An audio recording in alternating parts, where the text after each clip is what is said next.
Assalamualaikum Bu Nur Fadilah. Waalaikumsalam Bu Ratna. Bagaimana kabarnya hari ini? Alhamdulillah sehat. Siap Ibu untuk pelaksanaan supervisi akademik? Insya Allah siap. Oke, kelas berapa Ibu?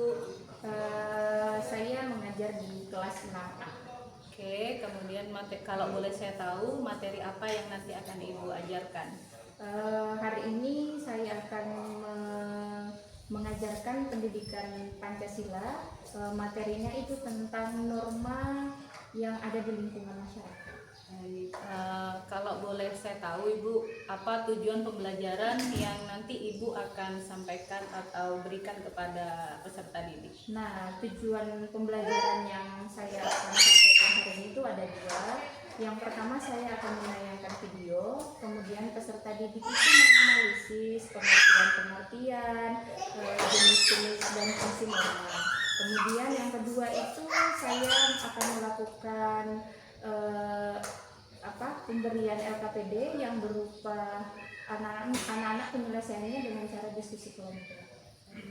Kemudian dalam pembelajaran nanti area pengembangan apa yang hendak Ibu capai dalam proses pembelajaran? Nah, yang ingin saya capai yang pertama itu anak-anak mampu menjelaskan pengertian norma dan bisa membedakan mana sih norma-norma yang ada di lingkungan masyarakat. Kemudian dengan proses diskusi itu supaya siswa mampu menyelesaikan permasalahan, kemudian mereka bekerja sama, kemudian mereka itu mampu berbicara di depan umum dengan cara presentasi hasil kelompok mereka. Kemudian strategi atau apa saja nih yang Ibu sudah siapkan untuk nanti proses pembelajaran di kelas? Nah, strategi saya itu saya menggunakan metode pembelajaran yang pendekatannya PBL. Ya. Jadi PBL ini dia menyelesaikan permasalahan, kemudian permasalahan nanti akan saya sajikan, mereka akan membuat dalam bentuk pop-up book. Nah, jadi media yang saya sudah siapkan itu dengan membuat media pembelajaran, nanti saya akan tayangkan video menggunakan proyektor, kemudian sudah menggunakan gambar-gambar yang berkaitan dengan norma yang mereka akan diskusikan, menggunakan kertas HVS, spidol, lem, gunting, dan sebagainya. Baik Ibu, itu tadi adalah pra observasi. Nah, tentunya setelah pra kita akan melakukan observasi di kelas ya Bu ya. Sudah siap Bu? Insya Allah. Oke, semangat Ibu, mudah-mudahan nanti lancar ya selama proses pembelajaran.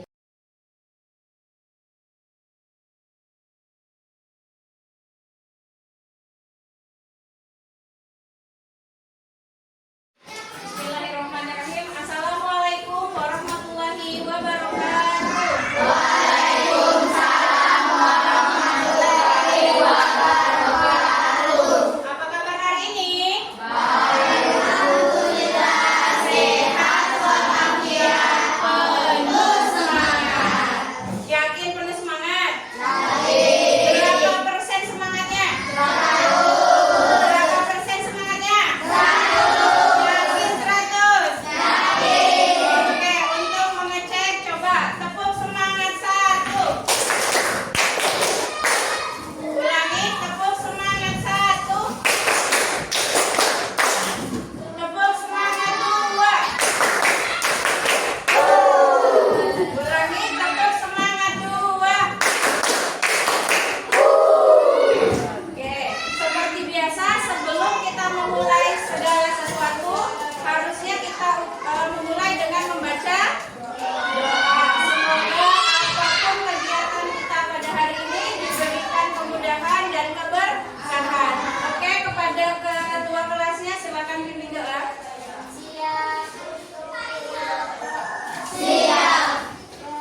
sebelum dan sesudah belajar. Benar, tepuk tangan dulu untuk Amelia. Siapa yang bisa menyebutkan penerapan sila yang ketiga? Siapa? Angkat tangan. Yang ketiga? Safwan? Menggunakan produk dalam negeri. Menggunakan produk dalam negeri. Betul, tepuk tangan. Penerapan sila keempat. Silakan. Musyawarah dalam mengambil keputusan. Betul sekali. Jadi tanggapan kalian, Ibu bisa menyimpulkan bahwa materi yang telah kita lakukan pada minggu lalu itu berhasil. Kalian paham, semoga materi yang akan kita bawakan pada hari ini juga kalian bisa paham. Oke, sebelum Ibu masuk ke materi ini, Ibu akan bertanya kepada kalian. Pernah tidak kalian jalan pada saat di jalan raya, jalan bersama orang tuanya, kalian melihat ada pengendara motor yang sedang diberhentikan oleh Pak Polisi? Pernah. Kira-kira kenapa Pak orang itu diberhentikan? Tidak memakai helm. Tidak memakai helm, apalagi? Tidak melakukan Tidak mempunyai SIM, betul, apalagi? Tidak punya KT.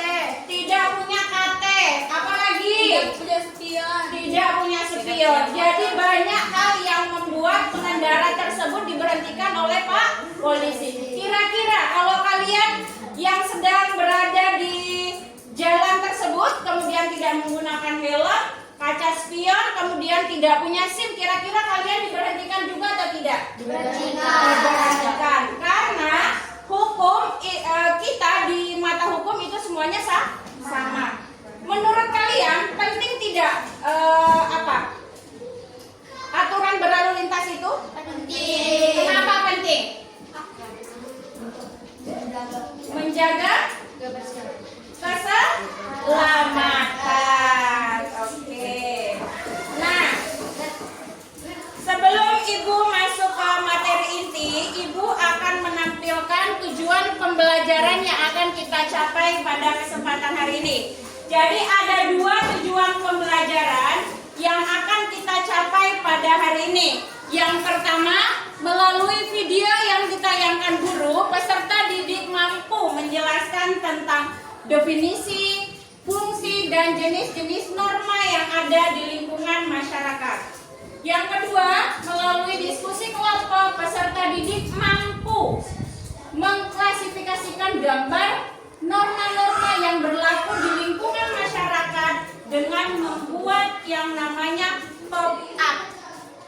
Ya, nanti pada saat penugasan kalian akan membuat top up. Paham? Oke. Baiklah, Ibu akan putarkan sebuah video. Tolong kalian cermati betul-betul video yang Ibu tampilkan, terutama di bagian akhir video. Di bagian akhir video, Ibu sudah menampilkan sebuah gambar. Gambar itu berisi tentang permasalahan pelanggaran norma yang ada di lingkungan masyarakat. Kalian perhatikan karena permasalahan tersebut akan kalian diskusikan nanti di tempat kalian bersama teman kelompok kalian. Bisa dipahami? Bisa. Oke, silakan disaksikan videonya.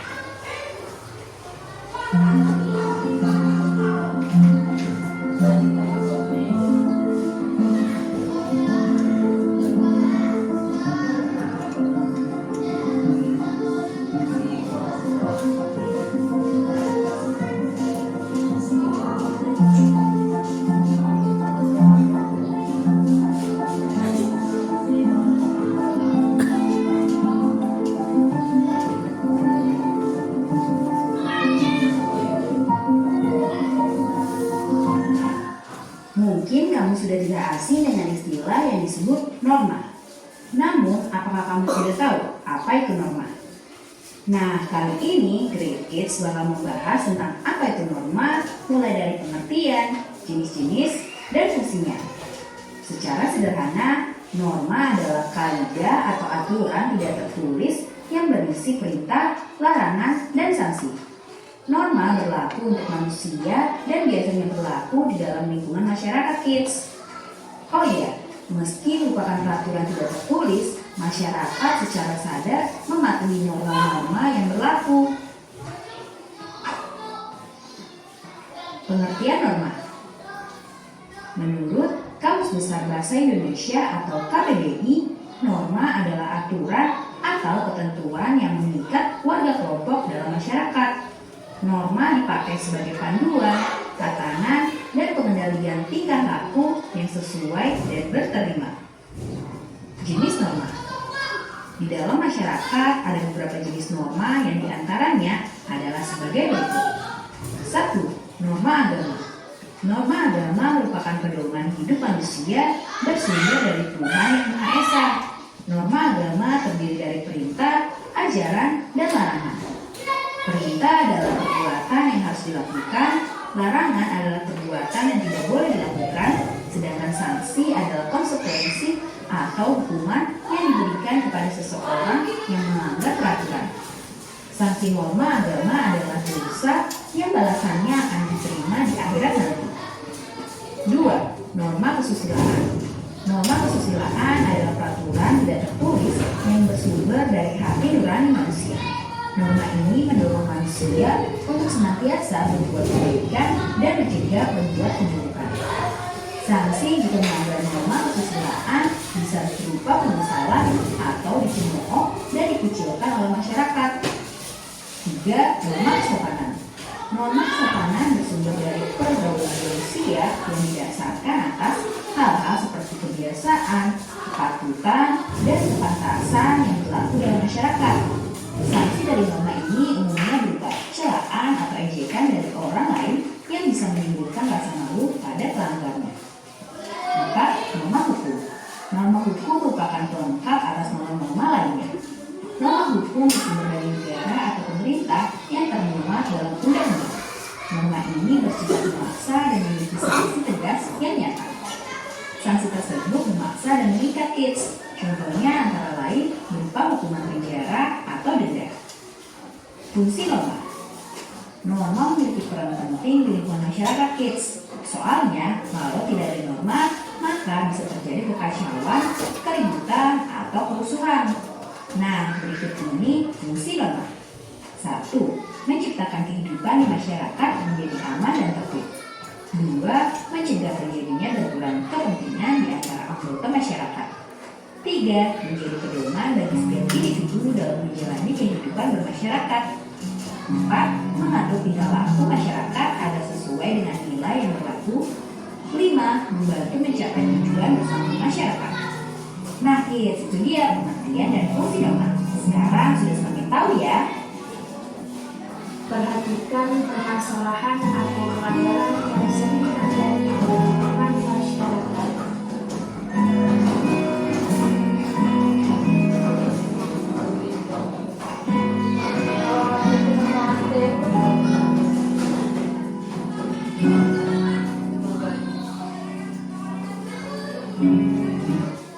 Oke, terima kasih. Itulah tadi materi tentang norma hari ini. Kira-kira sudah ada gambaran?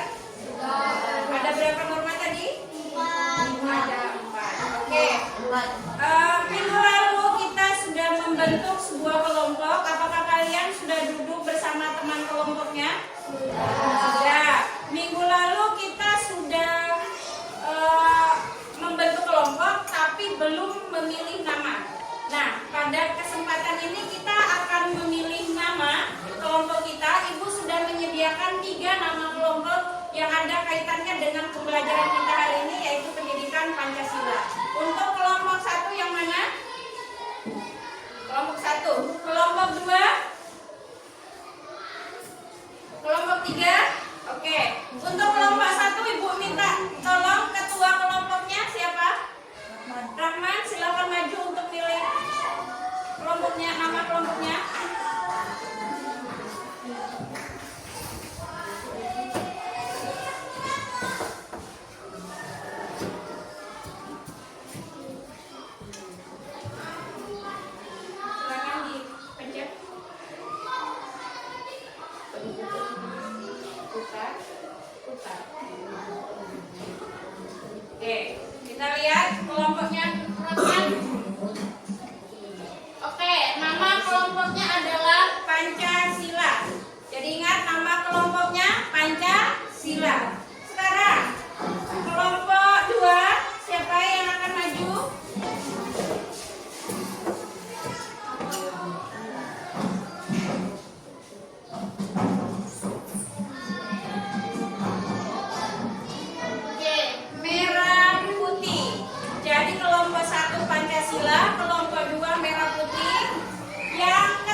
LKPD.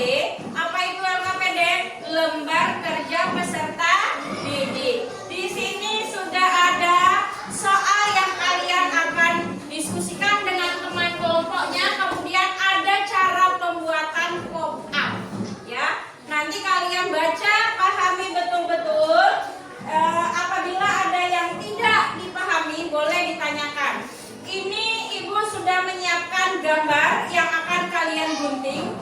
Di setiap gambar pasti ada ini, pengertian dan contoh norma. Pengertian itu pengertian norma yang kalian kerjakan. Misalnya norma agama dahulu, pengertiannya apa, kemudian contohnya apa. Kemudian ada gambar kecil-kecil. Gambar kecil-kecil ini sebenarnya tidak ada kaitannya dengan materi, tapi Ibu sengaja simpan di sini supaya lebih memperindah pop-up kalian. Jadi boleh dipilih salah satunya atau mau dipilih semuanya. Paham? Oke, Ibu akan bagikan.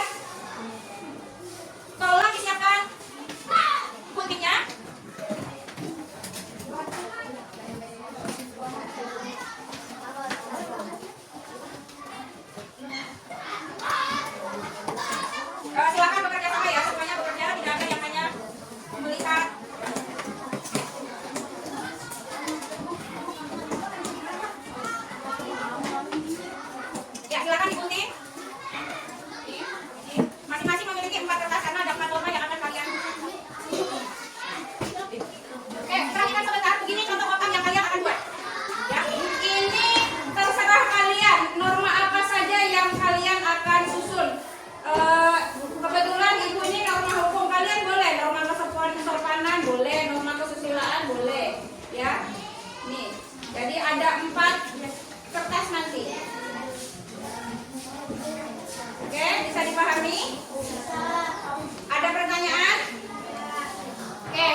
Dari materi yang kita lakukan pada hari ini, Ibu mau bertanya, dari 4 aturan yang kalian pelajari tadi, apakah semuanya penting? Kenapa penting?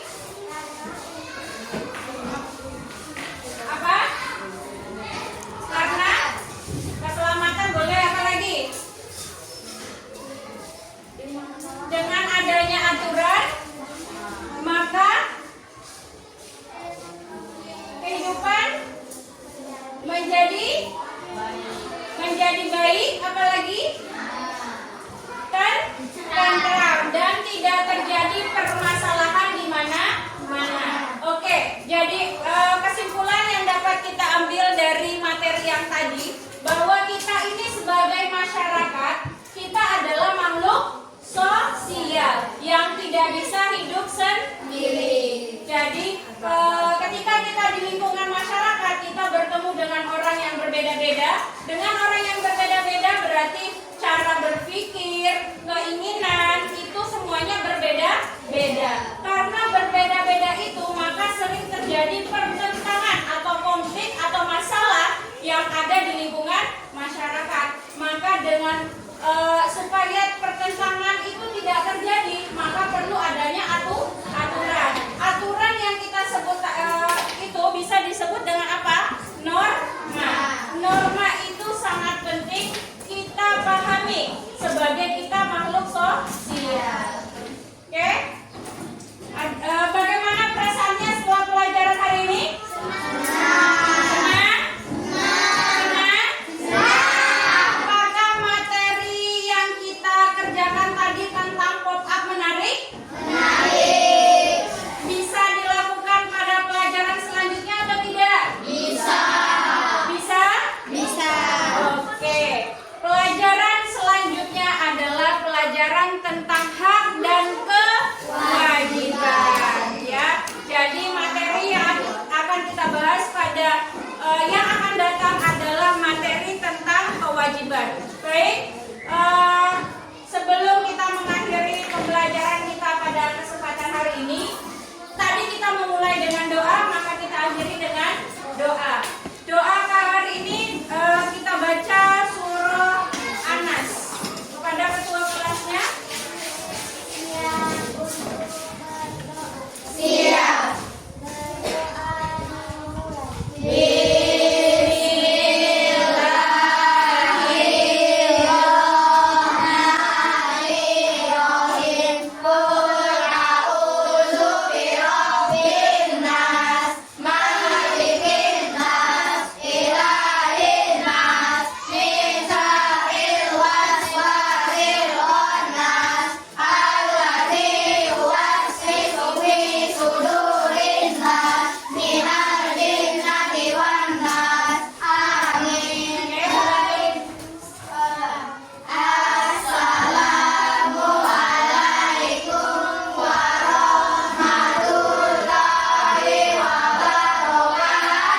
Waalaikumsalam warahmatullahi wabarakatuh. Sebelum meninggalkan tempat, Ibu minta tolong lihat di sekeliling kalian, bawah samping kanan.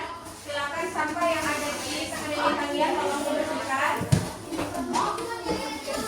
Ayo, tolong bersihkan.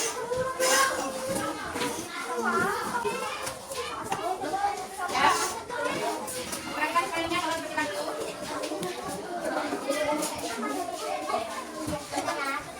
Ya, setelah mengumpulkan sampah tolong duduk kembali. Silakan duduk kembali. Silakan duduk kembali. Sudah duduk? Sudah duduk kembali?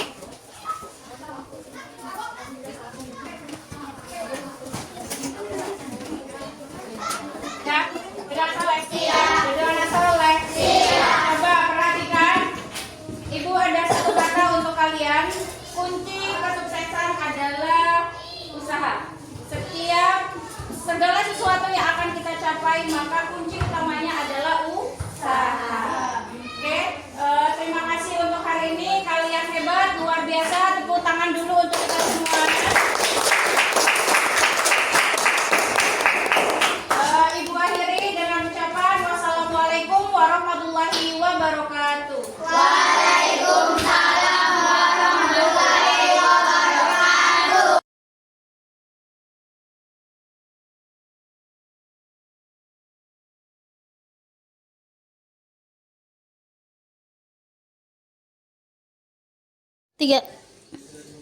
Alhamdulillah kita sudah melakukan supervisi di kelas.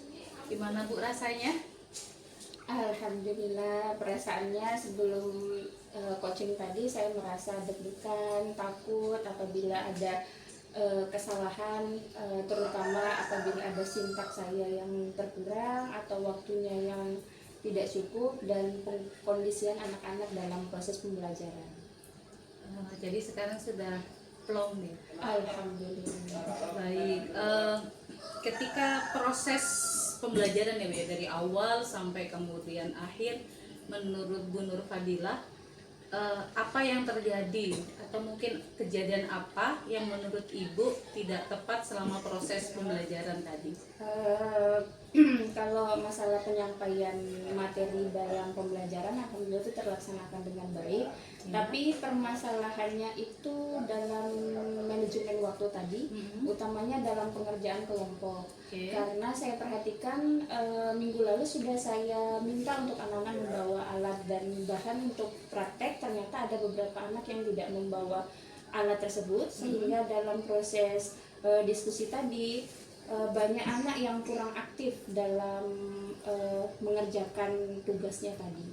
Nah, itu yang mengakibatkan waktu saya dalam proses pembelajaran itu tidak berjalan dengan baik, terutama di akhir itu sebenarnya ada tugas pembelajaran LKPD individu itu tidak terlaksanakan karena dalam tugas kelompok itu tadi terlalu lama.